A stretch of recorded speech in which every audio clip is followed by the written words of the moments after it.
4 hours on. How are you feeling about the game last night? I think we did some really good things last night. I think we all really liked the first period. I also really liked the compete we had. Like, it was a game we probably thought we should have been up in after the first period, and we weren't. And they jump out to a 2-1 lead, and I think we just kept battling till the end, which, especially early in the year, is super important to see out of our group. Some stuff to learn from for sure, but I think it was a good start for us. It felt like a very fast-paced, like back and forth type of game. I guess there's an element of that always seems to happen at the beginning of the season, but do you think that's also like both teams are comfortable and want to play that way, or that's just kind of how it shook out last night? I mean, that's a fast hockey team. They like to play quick. They get on the transition really well, and I think you could see the difference. The first period, we were on top of them and limiting their odd man chances. In the second period, we got away from that a little bit, and then the game kind of opened up for both teams.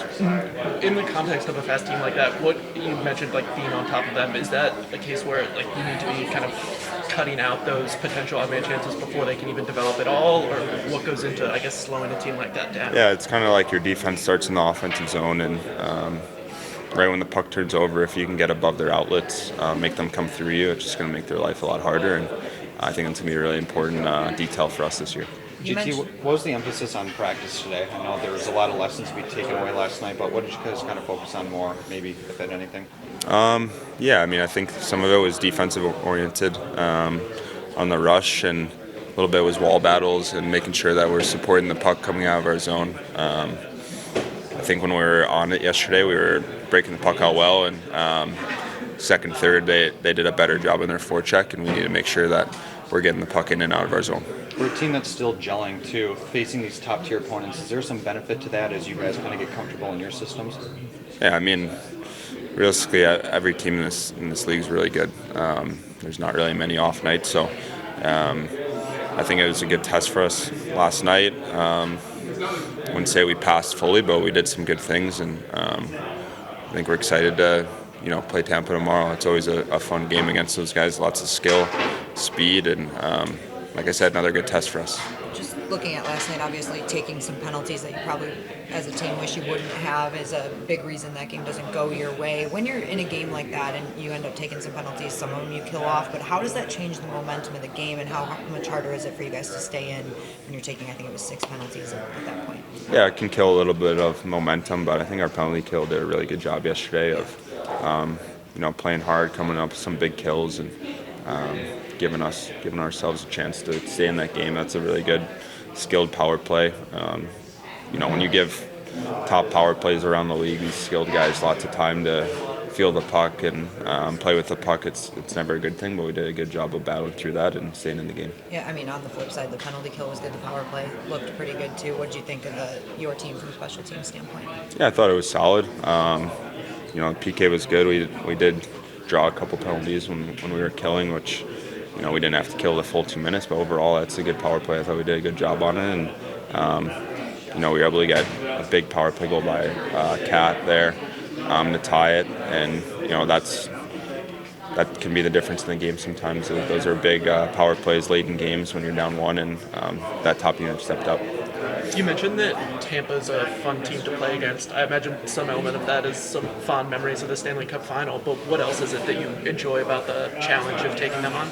I mean, they've been a top team in the league for a really long time, as long as I've been in the league, so that you're going to get a good opponent that's going to play hard, play detailed, and those are fun games to play, and I like to play the best teams in the league and see how we do.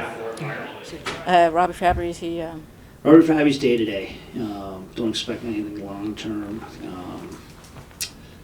Not likely for tomorrow, but we hope to have him on Monday. So will you any from the training camp one, or is this something? No, something different last night happened late in the game. Will you? Yeah, just because we wanted to see how we responded today, maybe even tomorrow. But we'll need a body either way. We'll see who that body is, and make a decision from there. Will you wait till after the Griffins game to see how that goes? Yes, yes. And fit. Yeah. Fit. I mean, you talked about 11-7. Is that at all a possibility tomorrow? Everything's on the table. 12-6, 11-7, 4 from GR playing. Very comfortable with any scenario. Do you plan any changes on the defense if you go 12-6, or? Possibly. Again, something to probably evaluate for more. All played well last night. Did not like sitting Ole out. Felt like we could have used Ole last night, but pretty good game on a whole from our decor last night. And you're going with Ville?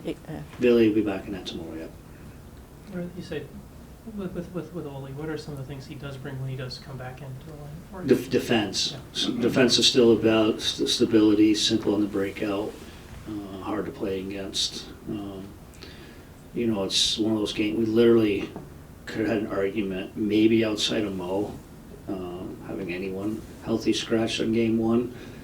And we went more just error on special teams, and it worked. Obviously, I thought we had pretty good special teams last night with 50% of the power play. We killed 5 of 6 on the kill.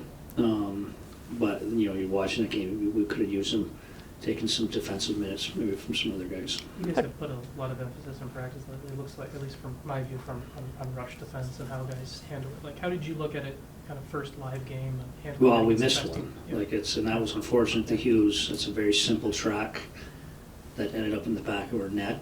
Credit to them. That's why he's a world-class special player. But he missed a track to the wrong guy, ends up back of our net, and probably a little reflection. I don't mind saying this, we're not good enough for the few mistakes we had throughout that game. Very frustrating game to watch back because we probably warranted a point in most of our performance, but we didn't, and we've got to be better than that.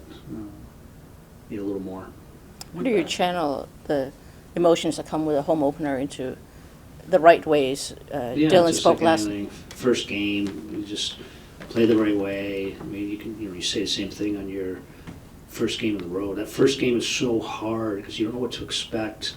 You think you're prepared. I liked our camp. Again, we could have played well in the first and still, because our opponent didn't look like it did. Fortunately for us, and I give our guys credit, I don't know if we could have played a better first period yesterday. Literally, I think I'll change them 10-2. We had 2 goalposts and an open net, but didn't find ourselves in the lead. And then we didn't handle the second period very well, and we got what we deserved, and that was a deficit going to third. But again, I liked how we handled the third.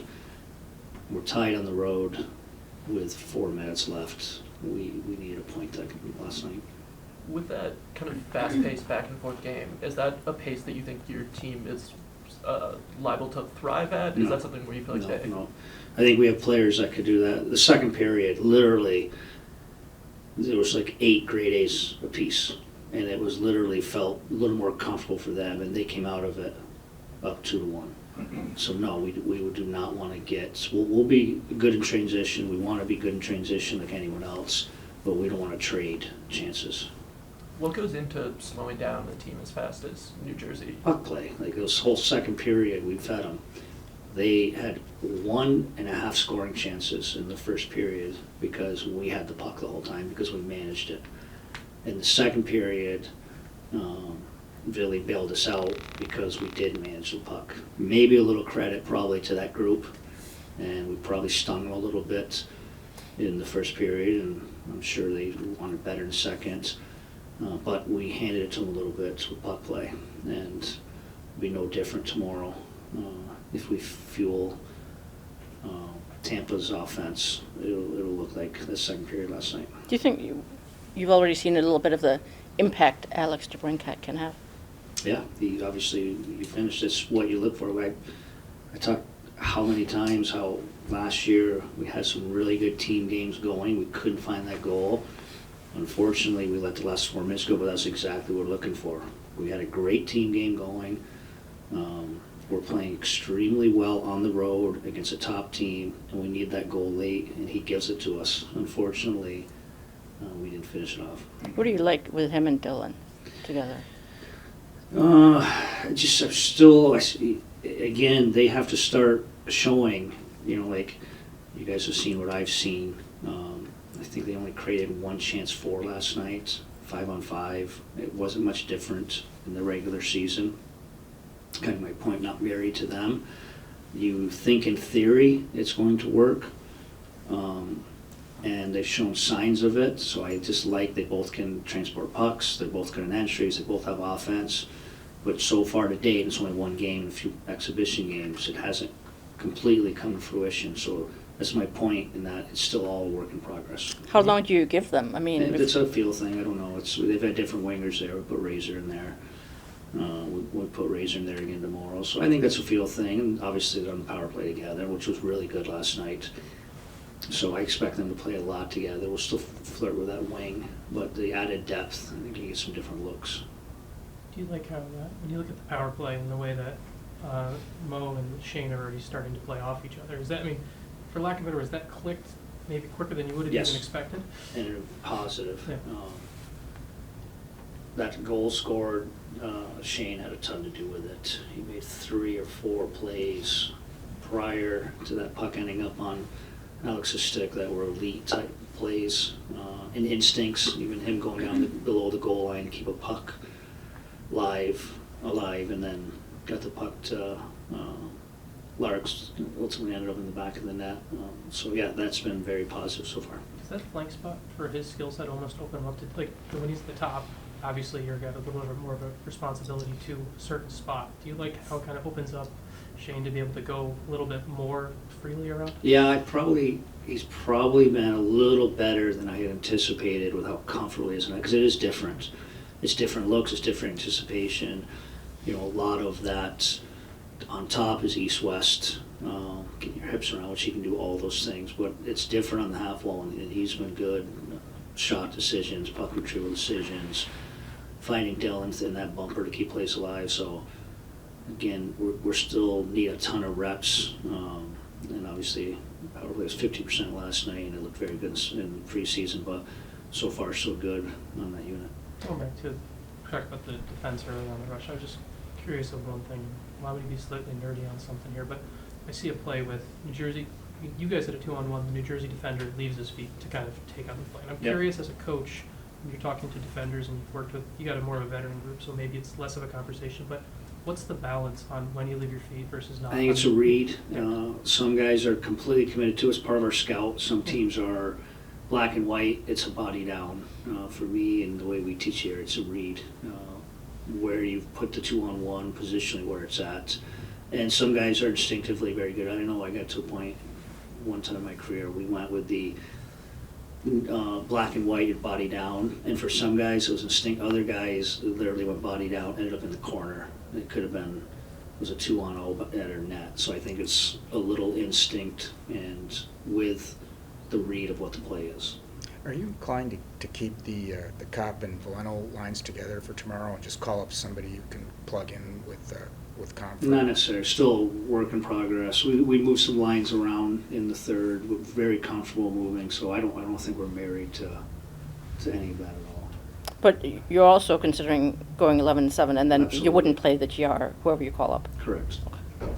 Nick, I'm curious, as you and the staff, the fans are just so calm today after the opening night loss. How do you guys tend to, no, that's not right. How do you guys control yourselves to not overreact? Well, I over think one when loss? you say the fan base was calm, I think the average fan base, they saw what we saw last night. We played really well. There was points in that game we were the better team, and by far at times. So, but then there was times when we were on our heels. It's what's going to happen. That's what our division's going to look like. When you play elite teams, they're going to get there. We're not going to go in. I apologize to anybody in our fan base. We're not going to go in and dominate the New Jersey Devils or these top echelon teams for 60 minutes. Unfortunately, we probably did enough to be successful last night, but it was not good enough, and we need to find more. So a little bit of a charge playing Tampa tomorrow? No, I just think it's still the same. It's an elite team that has been better for us and for years that we're trying to track down. Again, I think you're going to find no one's coming down to us. We have to get to them, and those are opportunities. Last night was an opportunity missed. Tomorrow's another opportunity against an elite team, and watching them back I've been in that room. I'm not surprised. It's still one of the best cores in the league. I know the best player, arguably, in the league is out. But, I mean, their first period of their day was amazing. They looked phenomenal. Credit to Julian on filling those holes. That is a really good team. They're on their way to 100 points. It's my point. No one's coming to us. We got to go get them. And their power play, if we take 6 penalties like we did last night, we'll have no chance against Tampa. I know it's a little play, but I'm watching a third period, a rimmed puck come to Kucherov. He takes it off his skate, and he saucers it 40 feet over 3 sticks on Stamkos' stick. I mean, you can't teach that. That is elite world class. Hopefully we limit their time on the power play, unlike we did last night. Is it possible, even with, obviously, Vasilevsky's always been the best player in the world conversation, but is it possible that maybe from an outside people don't realize how much of an impact he impacted the way you guys played in Tampa and opened things up for you? Yeah, I think so. I mean, he disguised our 62-win season when we won the Presidents. He disguised some of our holes in our game, but I think their commitment to playing the right way, along with the best goalie. So not necessarily. I think there was a learning curve, knowing we had Vasi, and he just covered up a ton of mistakes. But I mean, you saw how they played the other day, and I know the type of coach Coop is. They won't miss a beat, and it looks like the goalies looked very well. So that's where they're at for how long they've been for a reason. And of course, no one wants to have their best player out, and it's not good for the league. I mean, we all want those type of players in the league, but I don't see them missing a beat.